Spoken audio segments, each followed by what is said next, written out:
I am Lokendra. Today I will walk you through the Pulse Connect Secure configuration for SAP Fiori single sign-on. This video is targeted to provide the step-by-step configuration on the Pulse Connect Secure server side. This is the login page for Pulse Connect Secure. Once you provide credential to login, it will take you to the admin interface of Connect Secure. The first thing you need to do is create a user role. Then I go and click on user roles and add a new role.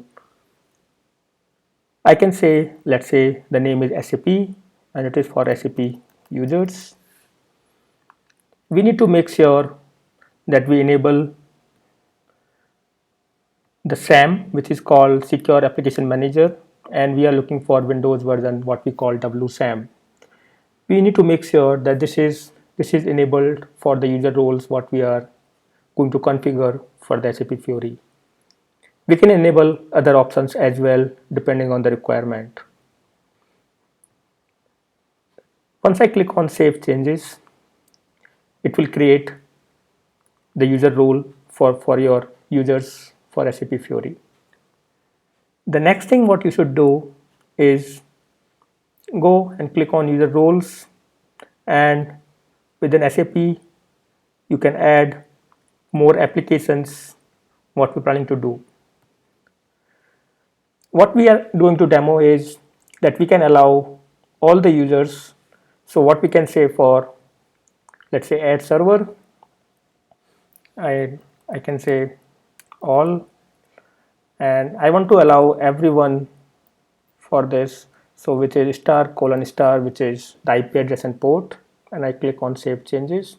So then you can say this role will have under SAP, which will be applicable for all the servers. You can choose depending on your enterprise configuration. Once I'm configured the user role, I need to go and define the user policies. I click on resource policies and go to SAM access control, where I can add a new policy. Let me delete this one and add a new. So I click on new policy. I can define SAP Fiori users, ACL, and I can define the resources. This is a place where you define what is the IP address and subnet for your servers internally. I can assume, let's say I have the IP address of this and user subnet and for all the ports. Here I can define whether this policy applies only to one users or for all the users.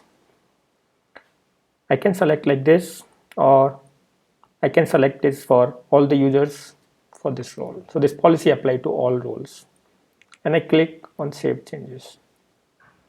Once I do that, I have the policies which is applied for the roles because it is applied to all roles. So this way we have created a user role and we have applied a policy for that role. This is the bare minimum requirement to make SAP Fiori work on Pulse Connect Secure gateway side. This is all what you need to configure on Pulse Connect Secure for the single sign-on for SAP Fiori. You may add more features of Connect Secure depending on your enterprise requirements, but this is the minimum which we need to do. Thanks for your time. Have a good day.